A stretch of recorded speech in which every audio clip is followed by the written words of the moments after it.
આપનું સ્વાગત છે. આજે આપણી પાસે છે ને કેટલાક ખૂબ જ રસપ્રદ અને કદાચ થોડા વિવાદાસ્પદ ધર્મશાસ્ત્રીય દસ્તાવેજો છે.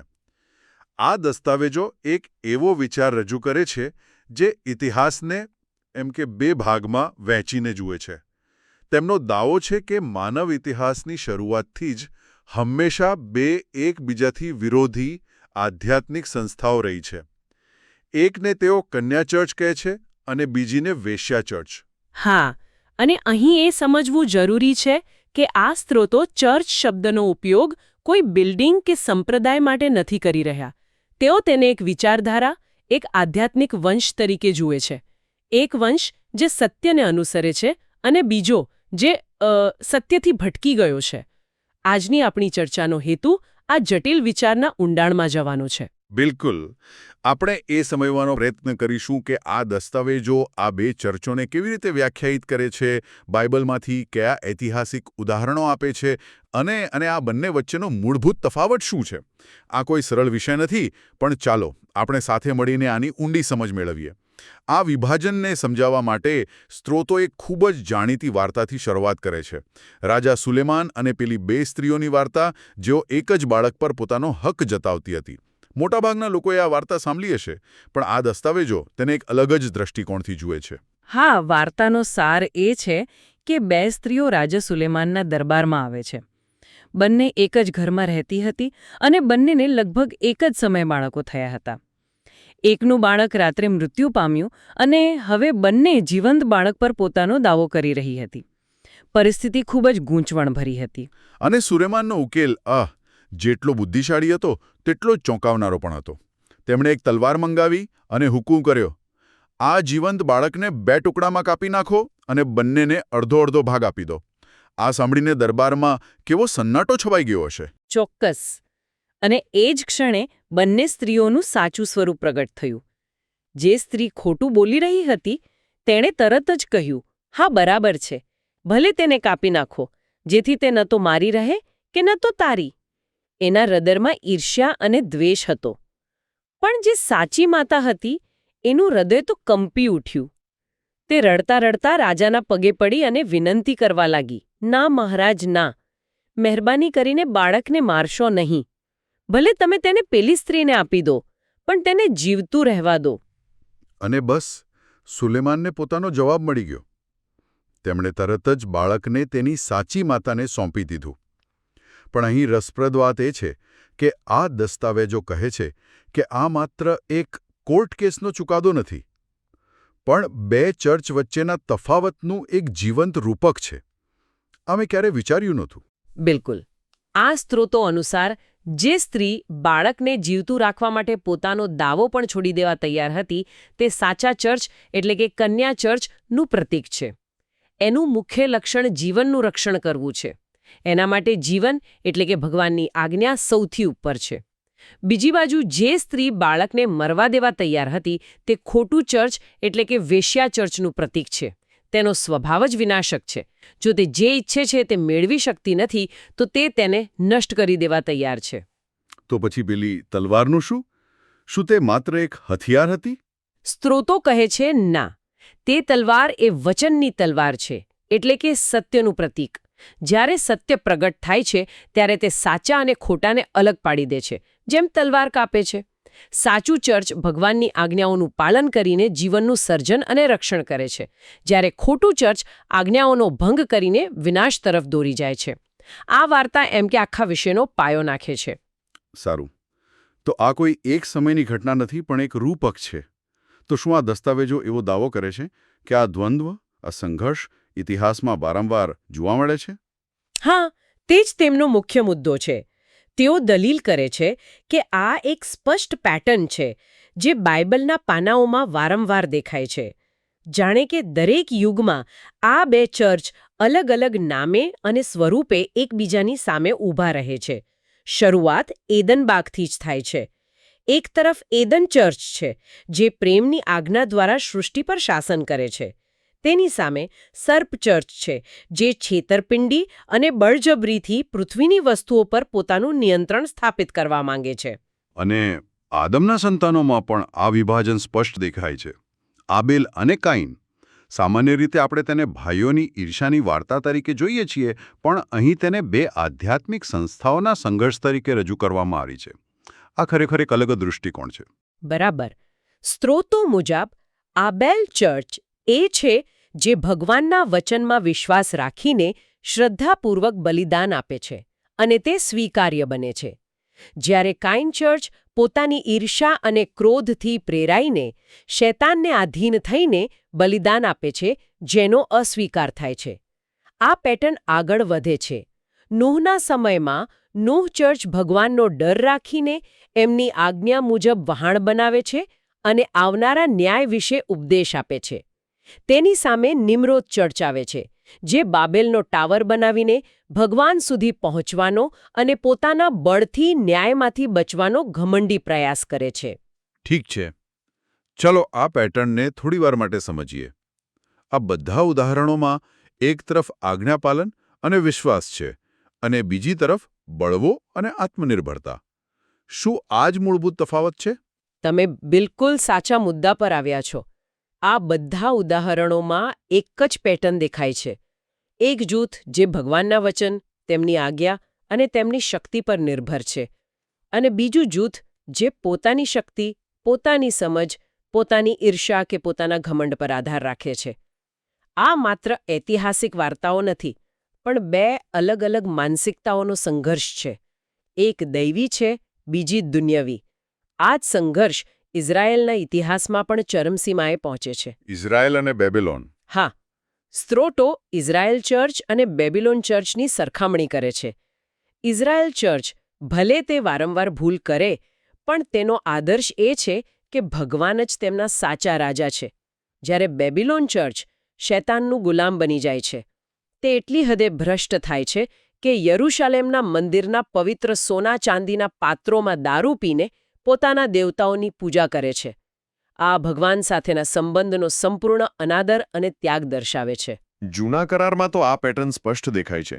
પણ શું ઈસુના આગમન પછી આ સંઘર્ષ પૂરો થઈ ગયો કે પછી તેણે નવું સ્વરૂપ લીધું? સ્ત્રોતો આ વિશે શું કહે છે? સ્ત્રોતો અનુસાર આ સંઘર્ષ પૂરો નથી થતો, બલકે વધુ સ્પષ્ટ અને તીવ્ર બને છે. તેઓ નવા કરારમાં પણ આ દ્વંદ્વને ચાલુ રાખે છે. એક ખૂબ જ મજબૂત દાવો કરતા તેઓ પિતરના એકરારનું ચર્ચ અને કેથોલિક ચર્ચ વચ્ચે ભેદ પાડે છે. એક મિનિટ, અહીં મારે રોકવું પડશે. આ એક ખૂબ જ મોટો અને સંવેદનશીલ દાવો છે. જ્યારે આ સ્ત્રોતો કેથોલિક ચર્ચ પર આરોપ મૂકે છે, ત્યારે શું તેઓ કોઈ આધાર આપે છે? શ્રોતાઓ માટે એ જાણવું જરૂરી છે કે આ દૃષ્ટિકોણ ક્યાંથી આવે છે. શું તેઓ દરેક કેથોલિક વ્યક્તિની શ્રદ્ધા પર પ્રશ્ન ઉઠાવી રહ્યા છે કે પછી કોઈ ચોક્કસ સંસ્થાકીય પ્રથાની વાત કરી રહ્યા છે? એમનો મુદ્દો સંસ્થાકીય અને ધર્મશાસ્ત્રીય છે. તેઓ કહે છે કે પિતરના એકરારનું ચર્ચ એ માન્યતા પર બનેલું છે કે ઈસુ જ ખ્રિસ્ત છે, અને આ એવો ખડક છે જેને નરકના દરવાજા પણ હરાવી શકતા નથી. તેની સામે તેઓ દાવો કરે છે કે સમય જતાં કેથોલિક ચર્ચની સંસ્થામાં મૂર્તિ પૂજા જેવી પ્રથાઓ, જેમ કે સંતોની મૂર્તિઓની પૂજા, દાખલ થઈ, જે તેમના મતે મૂળભૂત સત્યથી ભટકાવનારી હતી. ફરીથી આ સ્ત્રોતોનો દૃષ્ટિકોણ છે જે તેઓ રજૂ કરી રહ્યા છે. આભાર. આ સ્પષ્ટતા જરૂરી હતી. તો આ સિલસિલો ત્યાં પણ નથી અટકતો? નથી અટકતો. છેલ્લું ઐતિહાસિક ઉદાહરણ તેઓ સુધારક ચર્ચ અને પશુ ચર્ચનું આપે છે. અહીં પશુ ચર્ચ એ બાઇબલના પ્રકટીકરણના પુસ્તકમાંથી લેવાયેલો શબ્દ છે, જે એવી રાજકીય અને ધાર્મિક સત્તાનું પ્રતીક છે જે ભગવાનના લોકો પર અત્યાચાર કરે છે. તેની સામે સુધારક ચર્ચ ધીરજ અને વિશ્વાસથી સુવાર્તાનો ફેલાવો કરે છે. આમ, આ દસ્તાવેજો મુજબ દરેક યુગમાં સત્ય અને અસત્ય વચ્ચેનો આ મહાન સંઘર્ષ ચર્ચના રૂપમાં પ્રગટ થતો રહે છે. ઠીક છે. જો આ બે અલગ અલગ આધ્યાત્મિક વંશ હંમેશા અસ્તિત્વમાં રહ્યા છે, તો પછી પ્રશ્ન એ થાય કે તેમના અનુયાયીઓને, તેમના સભ્યોને કેવી રીતે ઓળખી શકાય? દેખીતી રીતે તે કોઈ બિલ્ડિંગના નામ પરથી તો નહીં હોય. આ સ્ત્રોતો તેમની ઓળખ માટે કેટલાક ખૂબ જ વિશિષ્ટ અને રૂપકાત્મક વર્ણનોનો ઉપયોગ કરે છે. હા, અને આ ભાષા ખૂબ જ સમૃદ્ધ અને પ્રતિકાત્મક છે. ચાલો પહેલા કન્યા ચર્ચના સભ્યોની વાત કરીએ. તેમને ઘઉં એટલે કે અલ-ગોક તરીકે વર્ણવવામાં આવ્યા છે. આ રૂપક ઈસુની એક વાર્તામાંથી આવે છે, જ્યાં ખેતરમાં સારા પાક સાથે નકામું ઘાસ પણ ઉગી નીકળે છે. લણણી વખતે જ બંનેને અલગ કરવામાં આવે છે. ઘઉં એ ઉપયોગી ફળદાયી પાક છે. અને બીજા રૂપકો? તેમને સમજદાર કુંવારિકાઓ પણ કહેવામાં આવે છે, જેઓ વરરાજાના આગમન માટે પોતાના દીવામાં તેલ તૈયાર રાખે છે. એટલે કે તેઓ આધ્યાત્મિક રીતે તૈયાર અને જાગૃત છે. તેમને ફળદ્રુપ જમીન તરીકે પણ ઓળખવામાં આવે છે, જ્યાં વચનનું બીજ ઉગે છે અને 100 ગણું ફળ આપે છે. આ ઉપરાંત તેમને એવા લોકો તરીકે વર્ણવવામાં આવ્યા છે જેમના પર પવિત્ર આત્માની મોહર છે, જેઓ લગ્ન માટે શુદ્ધ વસ્ત્ર પહેરેલા છે અને જેઓ નવેસરથી જન્મ પામ્યા છે. આ બધા શબ્દો શુદ્ધતા, તૈયારી અને ફળદાયિતા દર્શાવે છે. આ વર્ણનો ખૂબ જ હકારાત્મક અને આશાથી ભરેલા છે. તો પછી આ દસ્તાવેજો બીજી બાજુનું ચિત્ર કેવી રીતે દોરે છે?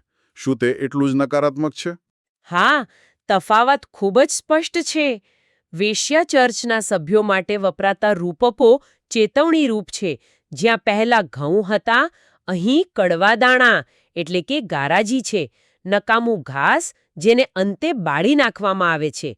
તેમને ખરાબ માછલી તરીકે ઓળખાવાયા છે, જેને માછીમારની જાળમાંથી પાછા દરિયામાં ફેંકી દેવામાં આવે છે. આને જમીનના રૂપકનો પણ વિરોધાભાસી ઉપયોગ થયો છે, ખરું ને? બિલકુલ.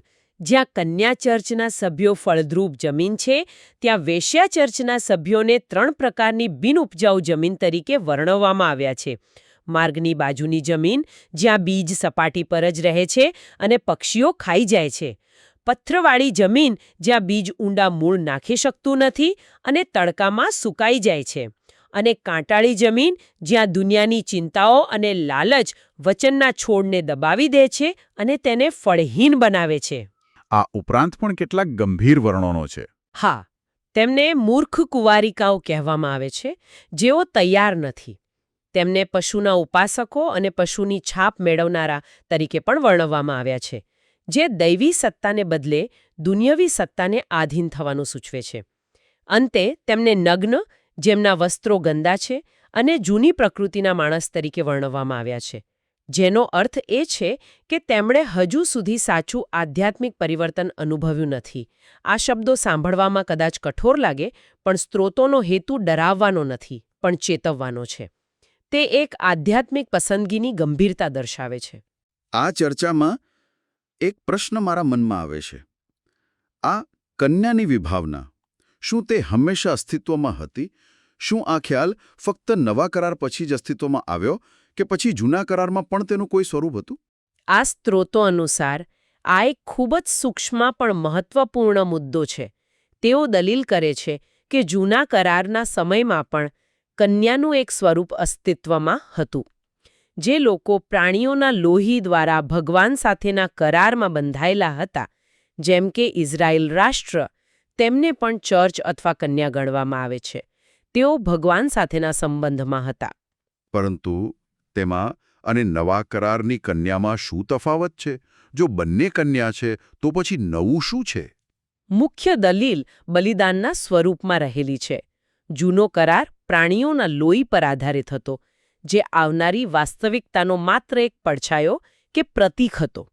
સ્ત્રોતો દલીલ કરે છે કે કન્યા ત્યારે જ સાચી કન્યા બની જ્યારે પ્રભુ ઈસુએ પોતાનું લોહી વહાવ્યું. તેમના બલિદાન દ્વારા સ્થાપિત નવો કરાર જ કન્યાને તેની સાચી, સંપૂર્ણ અને શુદ્ધ ઓળખ આપે છે. તો એમ કહી શકાય કે જૂનો કરાર એક પ્રકારની સગાઈ જેવો હતો અને નવો કરાર વાસ્તવિક લગ્ન જેવો છે? એ એક ઉત્તમ ઉપમા છે. આ સ્ત્રોતો આ જ ધર્મશાસ્ત્રીય ભેદ પર ભાર મૂકે છે. ઈસુના બલિદાન વિના કન્યા અધૂરી હતી. નવા કરાર દ્વારા જ તે ભગવાન સાથેના અંતિમ અને સંપૂર્ણ મિલન માટે તૈયાર થાય છે અને સાચી કન્યા બને છે. આજે આપણે જે સામગ્રીનું વિશ્લેષણ કર્યું તે ઇતિહાસ અને ધર્મશાસ્ત્રને એક અત્યંત સ્પષ્ટ, કાળા અને સફેદ દ્રષ્ટિકોણથી રજૂ કરે છે. એક સત્યનિષ્ઠ જીવનરક્ષક કન્યા ચર્ચ અને તેની સામે એક ભ્રષ્ટ, વિનાશક વેશ્યા ચર્ચ. આપણે રાજા સુલેમાનની વાર્તાથી શરૂ કરીને બાઇબલના દરેક યુગમાં આ દ્વંદ્વને આ દસ્તાવેજોની નજરે જોયું. ખરેખર. અને મને લાગે છે કે આ દસ્તાવેજોમાં સૌથી મહત્વની અને વિચારવા જેવી વાત અંતમાં કહેવામાં આવી છે. તે એક નાનું વાક્ય છે, પણ ખૂબ જ શક્તિશાળી છે. ચર્ચો આજે પણ વિભાજિત થઈ રહ્યા છે. આનો અર્થ એ છે કે આ કોઈ ભૂતકાળની ઐતિહાસિક ઘટના નથી જેને આપણે પુસ્તકોમાં વાંચીને ભૂલી જઈએ. તેમના મતે આ એક ચાલુ પ્રક્રિયા છે જે વર્તમાન સમયમાં પણ એટલી જ સક્રિય અને વાસ્તવિક છે. આ એક ખૂબ જ ગહન અને કદાચ થોડો અસ્વસ્થ કરનારો વિચાર છે. તે આપણા માટે એક વિચારવા જેવો પ્રશ્ન ઊભો કરે છે. જો આપણે આ દસ્તાવેજોમાં વર્ણવેલ માળખું આજે પણ લાગુ પડતું હોય તેવું માનીએ, તો તેમાં દર્શાવેલ સિદ્ધાંતો જેમ કે જીવનનું રક્ષણ કરવું, વિરુદ્ધ નાશ કરવું, આજ્ઞાઓનું પાલન કરવું, વિરુદ્ધ તેની અવગણના કરવી, આજના આધુનિક જટિલ સંદર્ભમાં કઈ રીતે જોઈ શકાય? આ સ્ત્રોતો આપણને કોઈ સંસ્થાના નામ, લેબલ કે ધ્વજ પણ નહીં, પરંતુ તેના મૂળભૂત ગુણધર્મો, તેના કાર્યો અને તેના અંતિમ હેતુ પર ધ્યાન કેન્દ્રિત કરવા માટે પ્રોત્સાહિત કરે છે. અને કદાચ આજના વિશ્વમાં જ્યાં ઓળખ અને લેબલનું રાજકારણ ચરમસીમાએ છે, ત્યાં આ દૃષ્ટિકોણ આપણને વિચારવા માટે એક નવો માર્ગ બતાવી શકે છે.